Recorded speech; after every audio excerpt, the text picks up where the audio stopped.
چہرہ ہے کہ انوار دو عالم کا صحیفہ، آنکھیں ہیں کہ بحرین تقدس کے نگی ہیں، ماتھا ہے کہ وحدت کی تجلی کا ہے ورق، عارض ہے کہ والفجر کی آیت کے امی ہے، گیسو ہے کہ واللیل کے بکھرے ہوئے سائے، ابرو ہے کہ کوسین شب قدر کھلے ہیں، گردن ہے کہ برفر کے زمیں اوج سریا، لب صورت یاقوت شعاعوں میں دھلے ہیں، قد ہے کہ نبوت کے خد و خال کا معیار، بازو ہے کہ توحید کی عظمت کے علم ہے، سینہ ہے کہ رمز دل ہستی کا خزینہ،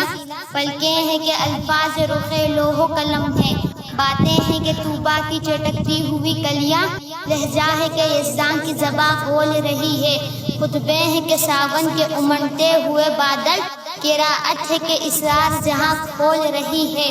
یہ دانت یہ شیرازہ شبنم کے تراشے، یاقوت کی وادی میں دمکتے ہوئے ہیرے، شرمندہ تاب لب دندان پیغمبر، حرف بسنا خوانی و خامہ بسریرے، یہ موج تبسم ہے کہ رنگوں کی دھنک ہے، یہ عکس متانت ہے کہ ٹہرا ہوا موسم، یہ شکر کے سجدے ہیں کہ آیات کی تنزیل، یہ آنکھ میں آنسو ہے کہ الہام کی رمجم، کہنے کو تو ملبوس بشر اوڑھ کے آیا، لیکن تیرے احکام فلک پر بھی چلے ہیں، انگلی کا اشارہ تھا کہ تقدیر کی ضربت، مہتاب کے ٹکڑے تیرے قدموں میں گرے ہیں، کہنے کو تو فاقوں پر گزری تیری راتیں، اسلام مگر اب بھی نمک خوار ہے تیرا، تو نے ہی سکھائی ہے تمیز من و یزداں، انسان کی گردن پہ صدا بار ہے تیرا، کہنے کو تیرا فقر تیرے فخر کا باعث، لیکن تو سخاوت کے سمندر کا کنارہ، کہنے کو تیرے سر پہ ہے دستار یتیمی،